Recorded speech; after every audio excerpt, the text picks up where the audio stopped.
हमारा कल्याण किसी दूसरे देश और काल में होगा, ये मनहूसी बात बिल्कुल गलत है। आज होगा इसी देश में, इसी काल में हमारा कल्याण होगा, क्योंकि परमार्थ या सत्य से देश काल की दूरी नहीं है। परमार्थ, सत्य, परमात्मा, मोक्ष, निर्वाण, कल्याण, ब्रह्म, ये जितने शब्द कहे जाते हैं, इन शब्दों का जो अर्थ है वह किसी दूसरे देश में है, दूसरे काल में है, ये उपदेश बिल्कुल गलत है। देश काल की दूरी है ही नहीं। जहाँ मैं हूँ वहीं परमात्मा है, जिस काल में हूँ वहीं परमात्मा है। आत्मा से अलग कहीं परमात्मा आप पाएंगे खोज करके?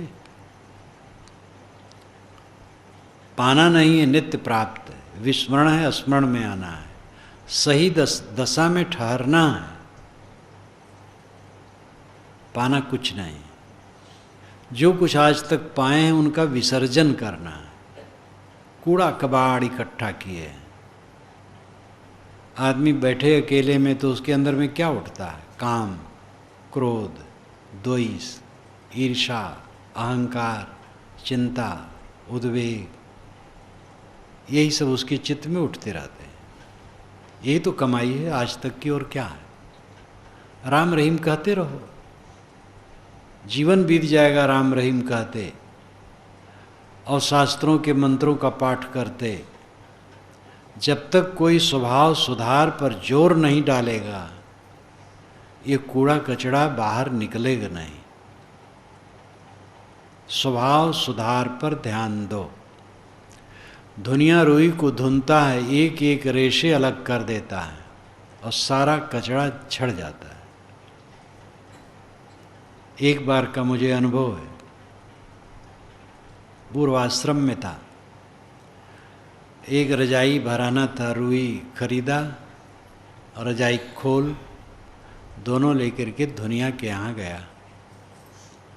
धुनिया के धुनने की जो जगह थी, एक फूस का कमरा था और दीवार और जमीन सब मिट्टी की और इतनी लिपी पुती एकदम चमकती थी।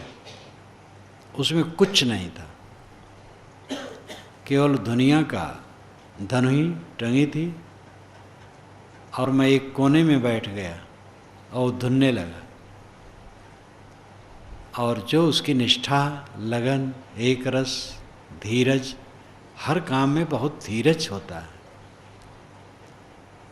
और उसने जो धुना, रुई जब थी तो रुई बस शकल लगती थी, धुन करके जब उसने रुई को पूर्ण रूप दिया, कितना सुंदर लगती थी। सारा कचरा नीचे झड़ गया था, वजन भी रुई की घट गई थी। तौलने के बाद घटी, वही उसको दे के चला जाता तो सोचता उसने रुई चुरा ली। इसलिए दूसरे पर संदेह करना ठीक नहीं। विश्लेषण करना चाहिए, संदेह की बात हो, मान न ले अपने मन के संदेह को। उसने रुई की रेसे रेसे अलग कर दी और सारा कचरा नीचे झड़ गया। ऐसे हमें करना चाहिए। अपने विचारों के रेसे रेसे धुने, सारा कचरा झड़ जाए, स्वच्छ रुई के समान हमारा मन हो जाए। ये कौन करेगा? हमें करना है। न भगवान करेंगे न गुरु करेंगे। भगवान परोक्ष है। भगवान आपकी अवधारणा है, पवित्र अवधारणा है। गुरु सामने है, लेकिन वो केवल बताएंगे। वो अपना धुनेंगे, अपना उन्होंने धुन लिया है तो उनका बेड़ा पार है, वो बताएंगे। आपको स्वयं अपना धुनना पड़ेगा। वो जितना धुनते हैं बाहर से धुनते हैं। बाहर से धुनना, गुर कुम्हार शिशकुंभ है, गड़गड़ काढ़े खोट, अंतर हाथ सहार दे, बाहर बाहे चोट। गुरु कुम्हार है और शिष्य कुंभ है, घड़ा है। गड़गड़ काढ़े खोट। कुम्हार एक मिट्टी का लौंदा जो पका पकाया रहता है, चिकना, हाथ में ले करके घड़े के अंदर, घड़े की दीवार पर अंदर से थामे रहता है और ऊपर से थपकी से पीटता रहता है। नीचे थामे न रहे तो टूट जाएगा घड़ा। गुरु यही कर रहे हैं, शिष्यों को संभाल संभाल कर, उनको सम्मान देकर पीटते हैं, उपदेश करते हैं, धुनते हैं, जो बताते हैं उनको रास्ता दिखाते हैं। समय से झाड़ फटकार भी कर सकते हैं, वैसे झाड़ फटकार से कोई फायदा नहीं, प्रेम से ही सब कुछ होने वाला है। लेकिन कहीं कहीं थोड़ी डांट हो गई तो डांट भी प्यारी है। कुल मिलाकर के गुरु जो बाहर से धुनता है वो इतने उपदेश देगा, बताएगा, समझाएगा, प्यार से कहेगा, फटकार से कहेगा। भीतर तो आप हैं, आपके मन का दृष्टा गुरु नहीं है, आप खुद हैं। आप अपने मन को बैठ के देखें और धुनें और सुधारें। नहीं सुधारेंगे जिंदगी बीत जाएगी, कोरे के कोरे रह जाएंगे, भगत हो जाएंगे, साधु हो जाएंगे, वेश हो जाएगी, दीक्षा हो जाएगी। वेश क्या करेगा, दीक्षा क्या करेगी? जब तक कोई अपने को सुधारेगा नहीं तब तक दीक्षा और वेश कुछ नहीं करेंगे। दीक्षा वेश उसके लिए है जो करे। सूरवीर के हाथ में तलवार आने पर तब उसमें गर्मी आती है। कायर आदमी के हाथ में तलवार दो, क्या गर्मी आएगी? वेश, दीक्षा जो संवेदनशील है उसको उद्बुद्ध करेंगे। संवेदनहीन आदमी के लिए क्या हुआ? भरुआए नट भाट के चपर चढ़े संग्राम, कि वह भागे आई हैं कि बांधे परिणाम। ये गोस्वामी जी ने अपनी दोहावली में कहा है। भरुआए नट भाट के, भाट ने नट को भरुआया, भभकी दी। वीर हो, चढ़ जाओ दुश्मनों पर, तलवार ले लो। भरुआए नट भाट के चपर चढ़े संग्राम। भाट के भभकी देने से नट लोग संग्राम में चढ़ गए। तो गोस्वामी जी कहते फल क्या होगा? या तो बांध लिए जाएंगे या तो भागे आएंगे और कुछ नहीं होगा।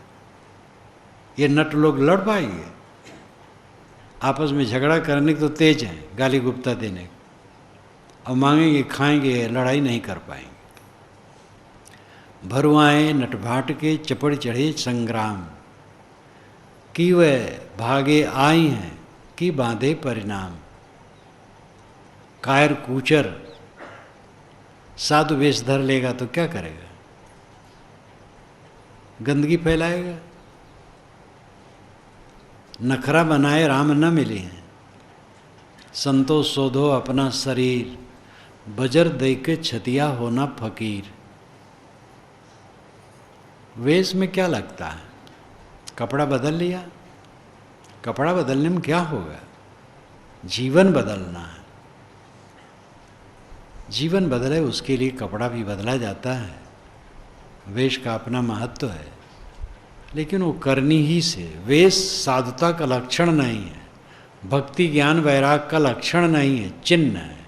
बाहरी वेश मात्र है, लक्षण नहीं। लक्षण तो मन पर विजय है। स्वभाव सुधार, स्वभाव की गंदगी परत पर परत है। सबको गुमान है तो हम तो सुधरे ही हैं। किसी कह दो तुम गलत हो, लाल हो जाएगा। लेकिन एक विवेकी को कह दो गलत हो, वो नम्र हो जाएगा। विवेकी कभी भी ऐसा नहीं सोचेगा लोग मुझे क्या कह दिए, मैं ऐसे ही कहलाने योग्य हूँ। अगर मुझे लोग गलत कहते हैं तो ठीक कहते हैं, जिंदगी को जो समझा जिंदगी को रोता है, जो जीवन को समझा वो जीवन के लिए रोता है कि हम जीवन क्या जी रहे हैं, कैसे जी रहे हैं। अकेले में बैठो, अपने मन को देखो, मन क्या सोचता है, कागज पर लिखो। 10 मिनट का कागज भी दूसरे को दिखा नहीं पाओगे, इतनी गंदगी है। ऐसी सी बात सोच सकते हो। अब अगर ये नहीं है, निर्मल है, तो फिर पूरा जीवन है। और अगर बीच बीच में गंदगी आ जाती है तो दाग है। देखो अपने अपने चादर को, मन की चादर।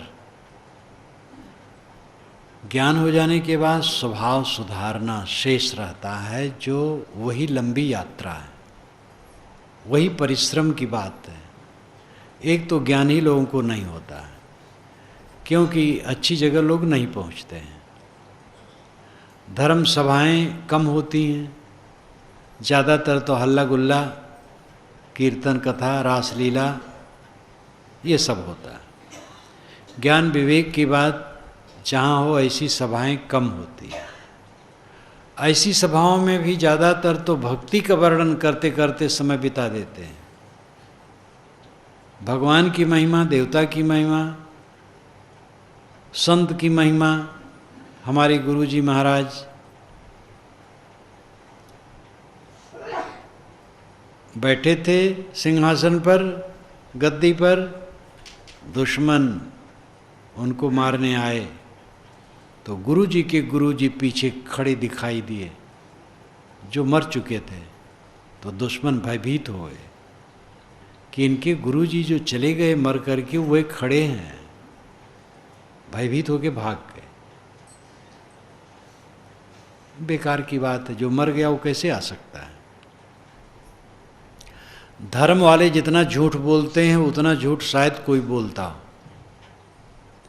दूसरे भी झूठ बोलते हैं लेकिन वो बदनाम है, और धर्म वाले झूठ बोल करके प्रशंसित है। चमत्कार की जितनी बातें हैं 16 आने झूठी हैं, चाहे वो धर्म शास्त्रों में लिखी हों, चाहे दुनिया के बड़े से बड़े पुरुष के नाम में जुड़ी हों, सब की सब झूठी है।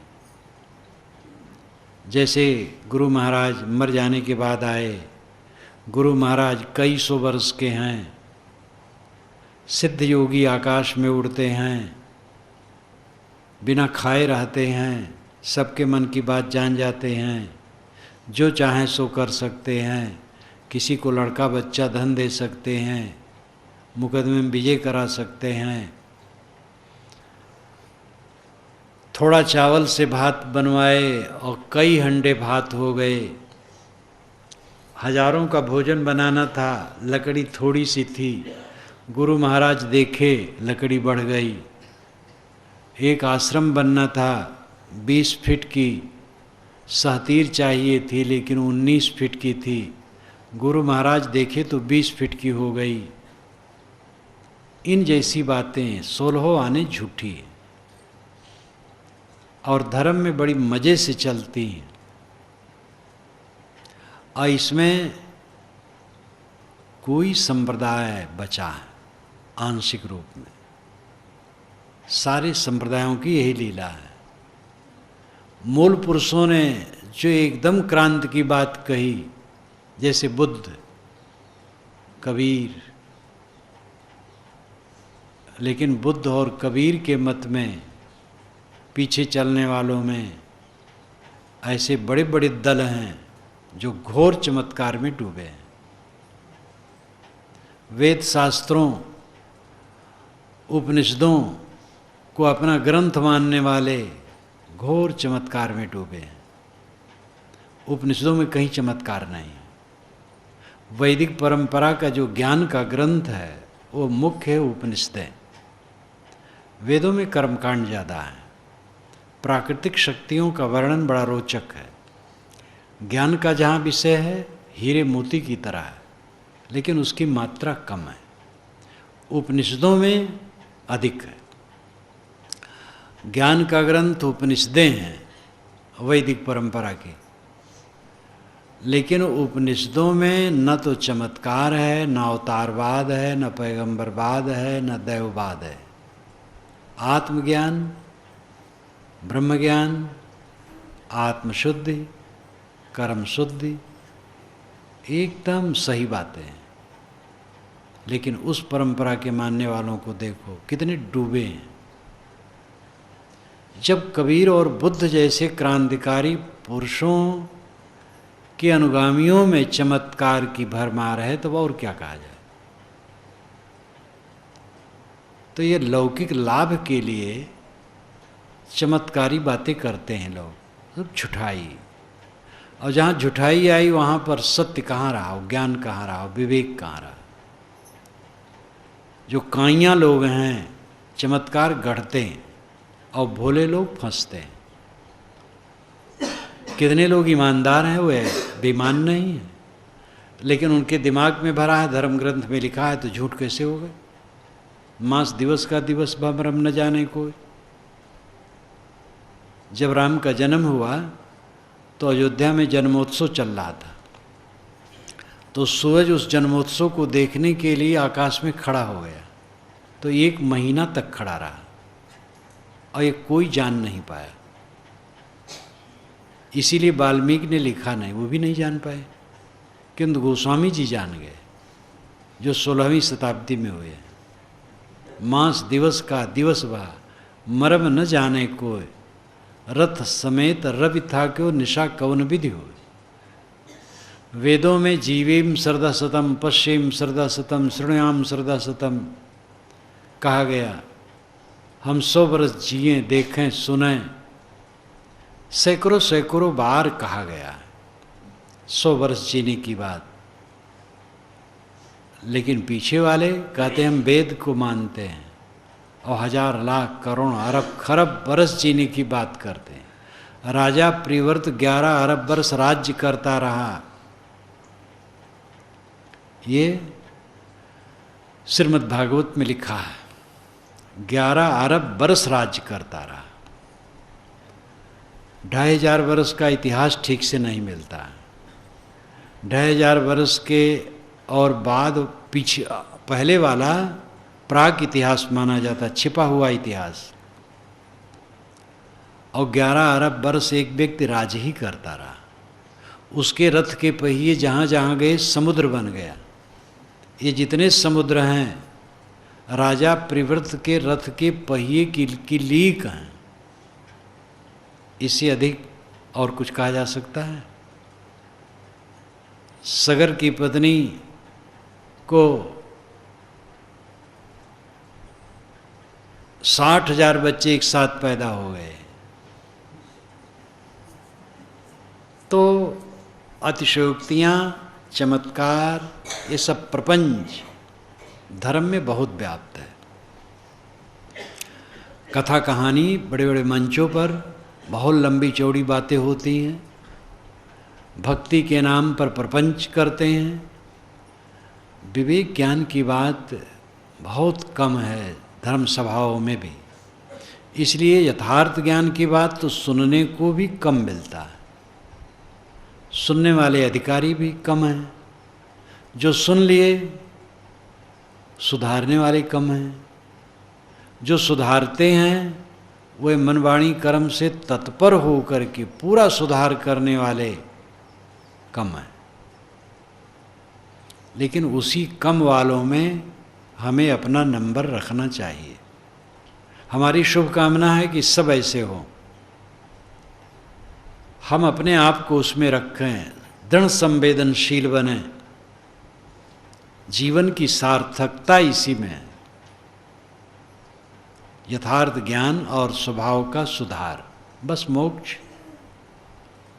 अपने को ठीक से समझ लो। आत्मा का स्वभाव निर्मल है। सारा मल अज्ञान से है। इसको धोने में हम समर्थ हैं, ये पक्का निश्चय हो जाए और फिर धोएं। ये डर लगता है अथवा संदेह होता है कि सुधरेगा कि नहीं। सुधारते सुधारते फिर मन में खराबी आती है। फिर भूल हो जाती, फिर भूल हो जाती है। घबराने की आवश्यकता नहीं। धान काटने वाला, गेहूं काटने वाला, फसल काटने वाला गिन करके हंसिया नहीं चलाता है और टाइम भी नहीं देखता है, दिन भर लगा रहता है। हल चलाने वाला 1 बार, 2 बार, 10 बार, 100 बार गिनता नहीं है, सुबह से शाम तक जोतता है। जो रास्ता चलता है कदम गिनता नहीं है, चलता है। साधना करने वाला सच्चा साधक उबियाएगा नहीं, करेगा और लगन से करेगा, सफलता पक्की है। हम काले शरीर को गोरा नहीं बना सकते हैं, स्त्री शरीर को पुरुष, पुरुष शरीर को स्त्री नहीं बना सकते हैं, लंबे को छोटा, छोटे को लंबा नहीं बना सकते हैं, लेकिन कामी मन को निष्कामी, क्रोधी मन को निष्क्रोधी, लोभी मन को निर्लोभी बना सकते हैं, उलझे मन को सुलझा सकते हैं, उद्वेगित मन को उद्वेग शून्य कर सकते हैं। ये हमारे में बल है। नहीं सुबस्ता भोग में अफल फलय फलनाश, ताते ते पुरुषार्थ सुबस काज पर काश। सतगुरु विशाल साहब ने कहा है, नहीं सुबस्ता भोग में सुबस्ता नहीं, अफल फले फलनाश। जो न चाहो घट जाता है, हो जाता है, जो चाहो नहीं होता है। कितने लोग विवाह करते हैं संतान के लिए, संतान नहीं होती है। कितने लोगों को संतान होती है, वो जीवन भर वो केवल तकलीफ देती है, अनेक कारणों से, स्वभाव बस, शरीर बस। किसी कैसी संतान हो गई, हाथ पैर उसके व्यर्थ हैं, जीवन भर उसी की सेवा करो। किसी का स्वभाव है क्रूर है, माता पिता को सता रहा है, तो अफल फले फलनाश, अंततः तो अफल फलेगा ही। आदमी भोगी आदमी भोग चाहेगा निरंतर हो नहीं सकता, इंद्रियां शिथिल होंगी। अति करेगा तो रोगी होगा, बीमार होगा, परेशान होगा। जिस पत्नी या पति में मोह होगा, अपूर्णता दिखाई देगी, आगे चल करके विकृतियां आएंगी, सब कुछ टूटे फूटेगा, बिगड़ेगा। कणों का जोड़ सारा संसार है, तो असंतोष तो इसमें रखाया है। अफल फले फलनाश, ताते ते पुरुषार्थ सुबस काज प्रकाश। इसलिए भोगों की कामना छोड़ करके आत्म सुधार के लिए काम करो, ये सुबस काम है। काम भोग की पूर्ति के लिए स्त्री को पुरुष, पुरुष को स्त्री चाहिए। निष्काम रहने के लिए किसी की नहीं जरूरत है। स्त्री स्वतंत्र, पुरुष स्वतंत्र, किसी की दूसरे की जरूरतें नहीं है। बहुत भोग के लिए बहुत प्रपंच की जरूरत है, जीवन गुजर के लिए बहुत प्रपंच की जरूरत नहीं है। अगर निष्पाप रहना चाहते हैं और कल्याण साधना में बढ़ना चाहते हैं तो अपने ऊपर खर्चा करना कम करें, निरर्थक भोगों को तो त्याग करें। जीवन गुजर की वस्तुओं को सीमित मात्रा में लें, कम से कम मात्रा में लें, सादा सरल कम। जो निष्पाप जीवन बिताना चाहे, निर्मल जीवन बिताना चाहे, वह संतुलित जीवन बितावे, कम खर्चे में अपना गुजर बसर करने की चेष्टा करे। भोगी इच्छा होगी भोग की तो आदमी निष्पाप नहीं हो सकता है, फिर वो मलिनता में लिपटता चला जाएगा। हमें निरंतर अपने को देखना चाहिए। अकेले में बैठो और देखो कि काम की लोलुपता जो पहले थी क्या वही है? क्रोध की भड़बड़ाहट घटी कि नहीं? लोभ लालच घटा कि नहीं? तृष्णा घटी कि नहीं? चिड़चिड़ापन घटा कि नहीं? कटु शब्द बोलने की आदत घटी कि नहीं? अपने को देखो, और व्यवहार में जब उतरो तो वहाँ परीक्षा लो अपनी, कब भड़क गए। प्राय लोग लड़कों पर भड़कते हैं, गुरु लोग शिष्यों पर भड़कते हैं, बड़े लोग छोटों पर भड़कते हैं, और सब नादानी है। भड़क करके ना अपना कल्याण है न दूसरे का। लड़के पर भड़क जाओगे तो लड़का सुधरेगा नहीं, आपके प्रति विरोधी भावना उठेगी। भले उसकी गलती है, लेकिन उसके मन में प्रतिक्रिया होगी। गलत क्रिया की गलत प्रतिक्रिया होती है, अच्छी क्रिया की अच्छी प्रतिक्रिया होती है। बच्चे के प्रति प्यार की बात करो तो उसके मन में भी आनंद की लहर आएगी, और बच्चे के प्रति कटु शब्द कहोगे, विरोधी भावना आएगी। डर बस न कह पावे, अंदर में उगाली देगा। इसलिए कटु कहना, झिड़कना, ये बढ़िया रास्ता नहीं है। प्यार, प्रेम, यही बढ़िया रास्ता है। ज़्यादातर ये बड़ाई महारोग है। को कहे राजा तन ढाक के चलो, गुरु को कौन कहे, महंत को कौन कहे, घर के मालिक को कौन कहे, मंत्री महोदय को कौन कहे, मास्टर और डॉक्टर साहब को कौन कहे। जो बड़े कहलाने वाले हैं अपने अपने दर्जे से, उनको कौन कहे। इसलिए बड़ों का बिगाड़ ज़्यादा होता है। ये बड़े लोग ज़्यादा बिगड़ जाते हैं, चिड़चिड़े हो जाते, भड़बड़े हो जाते। जो अपने को संभालेगा उसी का कल्याण है। घर का मालिक, समाज का अगुआ, जो घर का सेवक और समाज का सेवक है। गुरु समाज का सेवक है। सेवक अपने को मानना चाहिए, अगुआ और मालिक कभी नहीं मानना चाहिए। अगुआ मालिक भूल बिल्कुल नहीं करना चाहिए। ये अपने आप को सुधारना बहुत बड़ी बात है। मन के इतने रेच पेच हैं कि वो रगड़ते रहते हैं जीव को, आदमी को पीसते रहते हैं। घमंड तो हमारा बहुत बड़ा है, ज्ञानी होने का, गुरु होने का, महंत होने का, मालिक होने का बड़ा बड़ा घमंड है। और अंदर वाला जो दोष है हमें रुलाता रहता, रगड़ता रहता। तो ये घमंड क्या करेगा। एक ने एक बार मुझसे कहा था, महाराज मैं भक्ति नहीं करता हूँ किसी की, आज तक मैंने किसी के सामने सिर नहीं झुकाया। मैंने कहा मन की भक्ति सबको करना पड़ता है। काम की भक्ति, क्रोध की भक्ति, लोभ की भक्ति, मोह की भक्ति, इंद्रियों की गुलामी की भक्ति, इंद्रियों की मलिनता की भक्ति, सबको करना पड़ता है। सब सिर झुकाते रहते गंदी आदतों के सामने, तो बेचारे बहुत लज्जित हुए, भक्ति नहीं करते हैं। अरे इंद्रियों की लंपटता की भक्ति में सब रो रहे हैं, इतनी गुलामी करते हैं कि क्या कहा जाए।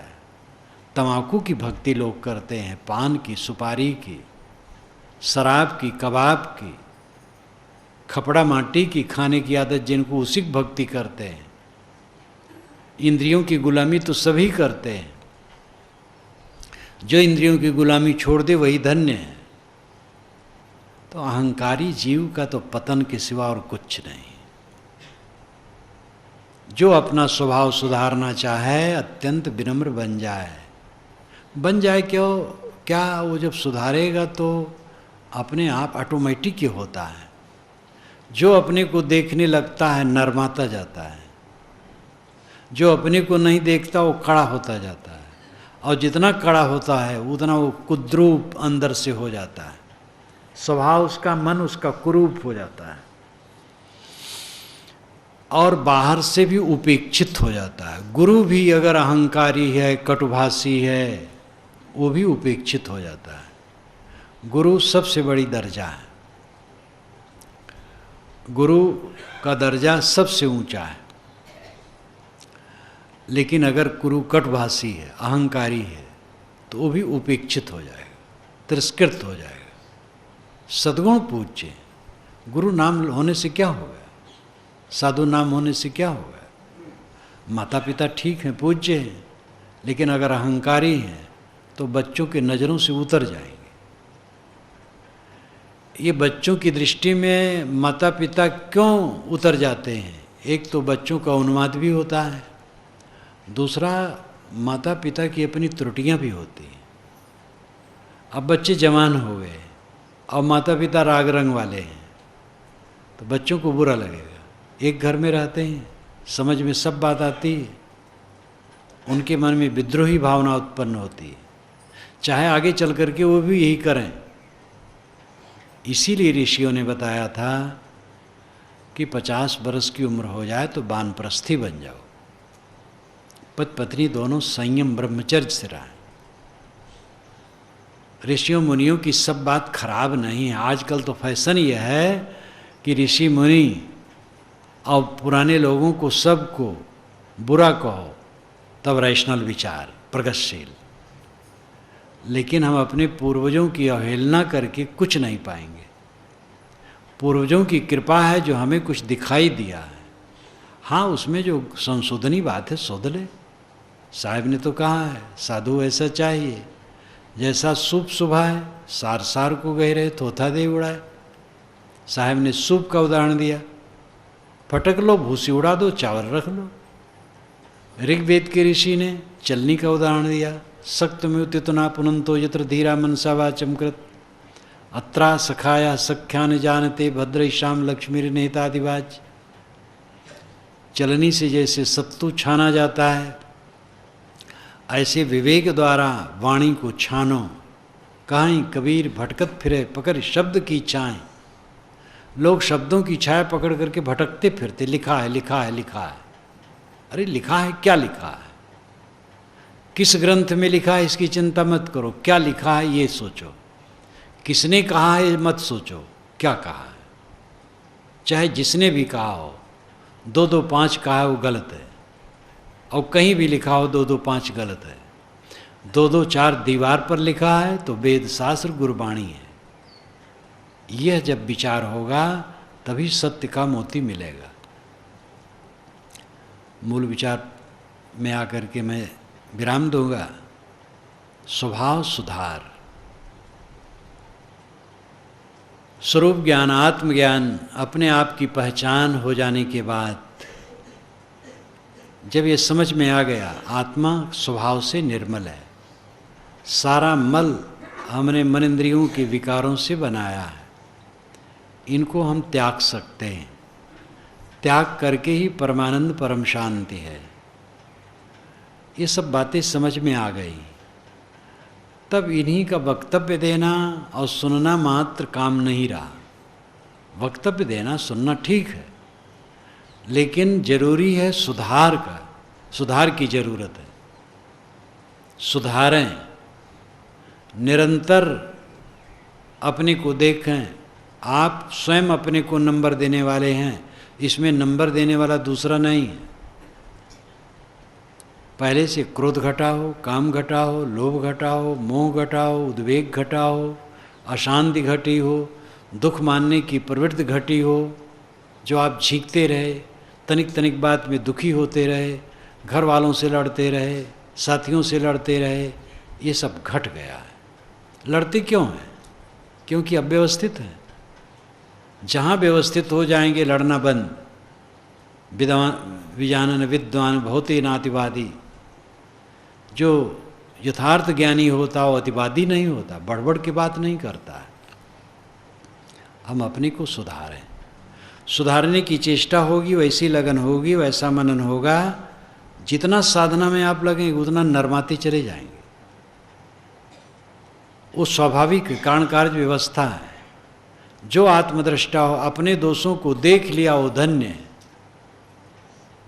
ज्ञानी वह नहीं है जो वक्तव्य कर दे, ग्रंथ लिख दे। ज्ञानी वह है जो अपनी कमजोरियों को देख ले और उसको निकाल डाले, वो ज्ञानी है। जब सुकरात आज से 2500 वर्ष पूर्व एथेंस नगरी का ज्ञानी, यूनान देश एथेंस नगरी, सुकरात से किसी ने कहा आप महान ज्ञानी हैं। उन्होंने कहा मैं जरूर ज्ञानी हूँ, क्योंकि मैं अपने अज्ञान को समझने लगा हूँ। अपने अज्ञान भर को नहीं समझ मिलता है, और ज्ञान का तो बहुत बड़ी गठरी है। एक आदमी तो तांबे की पट्टी अपने सिर में बांधे रहता था, तो लोग पूछे क्यों बांधे हो, तो कहे हमारे ज्ञान इतना है कि पट्टी न बांधे रहूं तो सिर फट जाएगा। ह्वेनसांग ने भी ऐसे ऐसे अहंकारियों का वर्णन किया है, मैंने डायरी में लिखा, मेरी और ह्वेनसांग की डायरी। तो अहंकार तो सबको परले नंबर का है, साधक का अहंकार गलता चला जाता है, और जब पूरा अहंकार गल जाता है बस बेड़ा पार है। तो आत्मज्ञान, परमार्थ का ज्ञान, ब्रह्म ज्ञान, स्वरूप ज्ञान, जो भी परमार्थ के ऊंचे ऊंचे शब्द हैं, अगर उन शब्दों से व्यक्त भाव का बोध हो गया है, समझ हो गई है, तो एक ही काम अब करना है, अपने स्वभाव को सुधारना, अपने मन वाणी कर्मों को परिमार्जित करना। इनके परिमार्जन से ही कैवल्य, कल्याण, परमानंद, परम शांति है। और यह काम हम आप कर सकते हैं और इसे करना चाहिए।